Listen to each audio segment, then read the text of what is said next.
बिस्मिल्लाहिर्रहमानिर्रहीम, अस्सलाम वालेकुम। डोनाल्ड ट्रंप ने धोखा दे दिया और शायद ये अमेरिका की तारीख का सबसे भयानक फैसला था जो अमेरिका के लोगों ने डोनाल्ड ट्रंप को वोट दिया, और इस बात पर कि आप गजा की जंग बंद करवाएंगे, आप यमन का महाज बंद करेंगे, लिबनान की जंग बंद करवाएंगे। और मुसलमानों ने स्विंग स्टेट से जाकर इमेजिन करें अपने खर्चे पर पंफलेट छपवा कर सब कुछ करके ट्रंप को वोट दिया, और उसने कहा मैं वादा करता हूं कि गजा की जंग बंद होगी।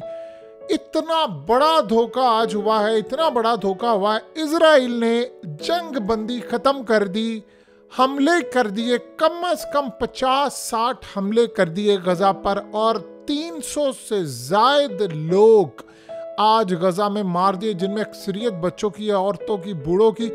ये इतना खतरनाक हमला था, इतना खतरनाक हमला था कि आप ये सोचे कि व्हाइट हाउस की जानिब से कहा गया है कि इजराइल ने हमला करने से पहले ट्रंप को कॉल की। इमेजिन करें ज़रा, यानी नेतन्याहू ने ट्रंप से रब्ता किया और ट्रंप को कहा कि हम हमला करने के लिए जा रहे हैं, और उसने कहा मार दो इनको, जो बीच में आता है मार दो।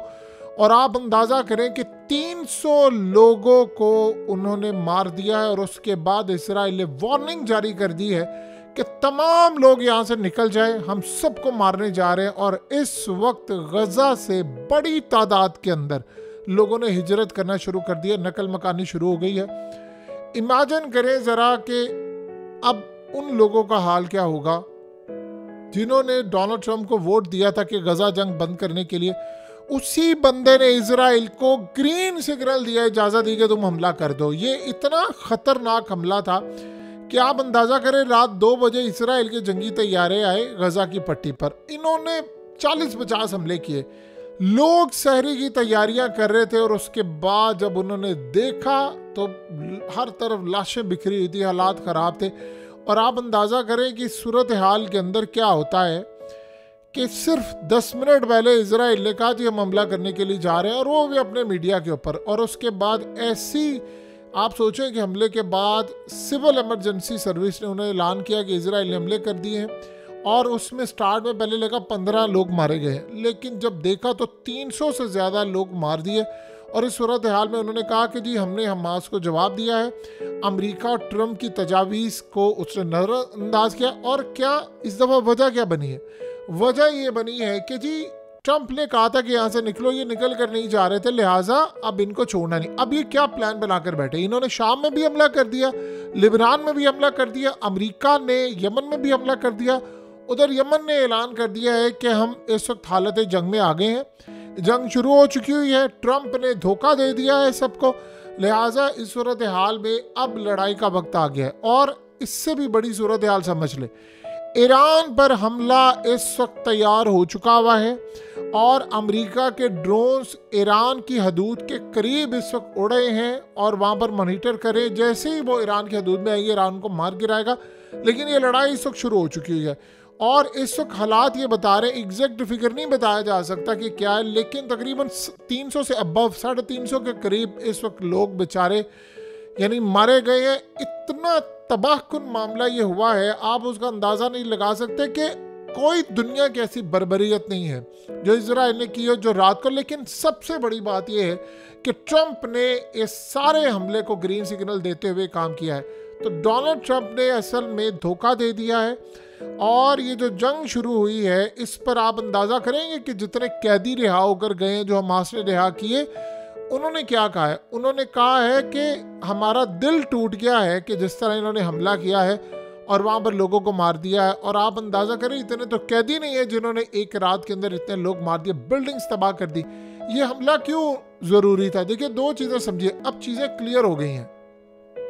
अब आपको समझ आ गई कि बेवकूफ़ नहीं था अमेरिका। उसने पहले यमन पर हमला किया, यमन ने जवाब दिया, फिर हमला किया, फिर जवाब दिया, और तीसरे हमले से पहले ट्रंप ने कहा अब हमला होगा तो ईरान जिम्मेदार होगा, ईरान को नहीं छोड़ेंगे। तो आप अंदाज़ा करेंगे इस सूरत हाल के अंदर तीसरा भी उन्होंने हमला कर दिया। तो उन्होंने असल में अब जंग करनी है ईरान से। यानी इमेजिन कर लें कि डोनाल्ड ट्रंप ने सारी ज़िंदगी अपनी जंगों के खिलाफ गया कि मैंने जंग करनी नहीं है, और उसने जंग छेड़ दी है। यानी आप अंदाज़ा करें कि इतना बड़ा धोखा हुआ है, इतना बड़ा धोखा हुआ है कि पूरा वर्ल्ड हिलकर रह गया है कि इतना बड़ा धोखा शायद ही, देखिए बाइडेन क्लियर था, वहाँ उनकी एस्टैब्लिशमेंट थी, यहाँ तो ट्रंप ने जंग बंदी की। और आप सोचे ना वजह क्या बताई है कि जी यहाँ से सारे निकल जाए। भाई क्यों छोड़ के जाए, उनका अपना घर है। अब ये हमला क्यों जरूरी था? जब आपने 300, 350, 400 बंदा मारे और 1000, 1500 आप जख्मी कर दे, हुआ क्या? कैंपों में लोग थे, अफ्तारी का उन्होंने एहतमाम सारा किया, नमाज पढ़ी, तरावी वगैरह पढ़ के सो गए। वो सहरी के टाइम उतरे, जब वो सहरी के टाइम उठ रहे थे, यानी अब वो तैयारी में थे, उनकी घर की खवातीन, इन्होंने ऊपर से आकर बमबारी की और जो बेचारी सहरी कर रही थी उन सबको मार दिया। जब आप तकरीबन 300-400 बंदा मारते हैं तो आप लाखों लोगों को पैगाम देते हैं कि आपका नंबर आ गया, बचे। अब वो सारे बेचारे घर से उड़कर जा रहे। ये इतनी बड़ी तबाही है, इतना बड़ा धोखा है, इतना बड़ा धोखा है कि आप अंदाजा भी नहीं कर सकते कि इसराइल का मीडिया सकते में है। वो कह रहे हैं कि हम हैरान हैं कि ये इन्होंने किया क्या है। यानी इसराइल के जो कैदी हैं, देखें जब कैदी आते हैं रिहा होकर, हमास के लोग आते हैं, वो हंस रहे हैं, विक्ट्री बना रहे हैं, स्माइल पास कर रहे हैं, तो आप अंदाज़ा लगा सकते हैं उसका कि मामला क्या है। ये असल जो सूरत हाल है वो बहुत ज़्यादा ख़तरनाक होती है, आप उसका अंदाज़ा भी नहीं लगा सकते। लेकिन अब इनको एक जवाब चाहिए था, यहाँ से लोग निकले, इन्होंने शाम में भी हमला कर दिया। शाम के अंदर तो आप अंदाज़ा करो, जुलानी है उसने तो पहले कहा होगा कि यार कर दो हमला, हम तो पहले तैयार बैठे हुए हैं, हमने तो इसराइल के खिलाफ वैसे भी नहीं लड़ना। अब अंदाज़ा करें वो जुलानी वो इसराइल की मीडिया को इंटरव्यू देता फिर है। यानी इतना बड़ा 2 नंबर बंदा है, और इस 2 नंबर बंदे को लाने के लिए जो अर्दोगान ने सपोर्ट किया, अब बताएं ना अर्दोगान क्यों नहीं गजा के अंदर ड्रोन्स जा रहे? आप भेजें ना अपने ड्रोन्स, जाए ना वो मदद करने के लिए। यानी इससे बड़ी बर्बरियत कोई हो सकती है? उधर हमास ने ऐलान किया है कि तमाम मुसलमानों की फौजों को कह रहे हैं कि कब मदद करने के लिए आप आएंगे, कब मदद करने के लिए आएंगे? आपको नजर नहीं आ रहा कि कितनी बर्बादी इसराइल ने कर दी है?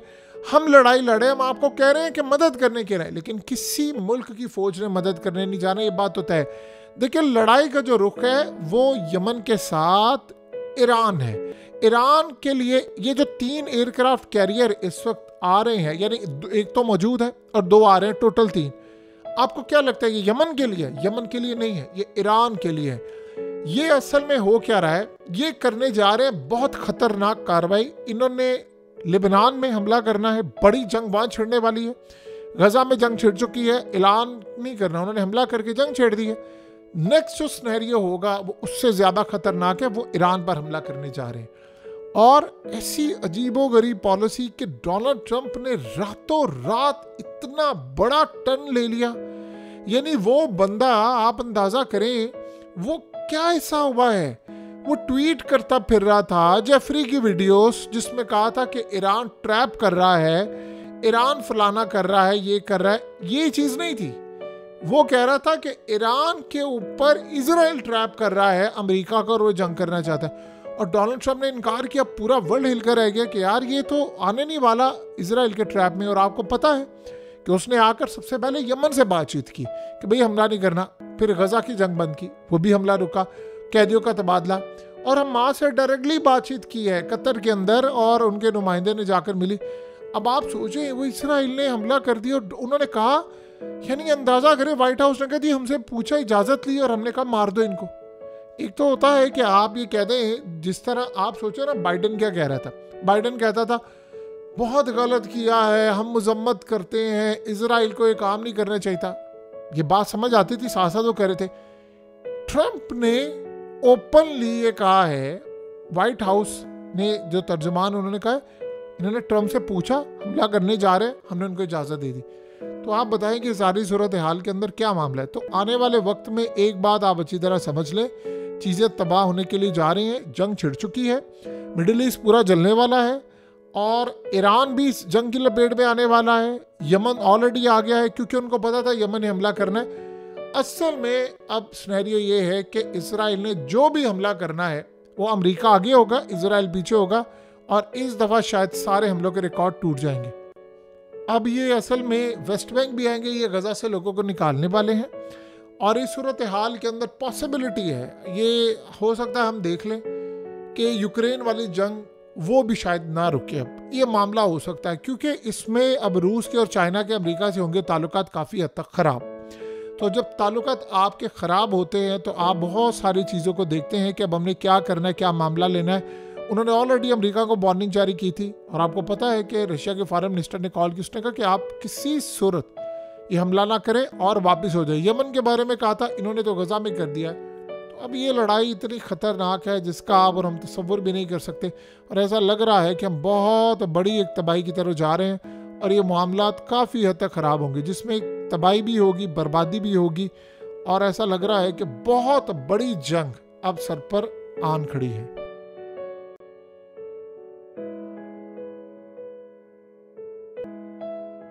हकीकत टीवी को सब्सक्राइब करना मत भूलें, वीडियो को लाइक करें, शेयर करें और कमेंट सेक्शन में अपनी राय का इजहार ज़रूर करें।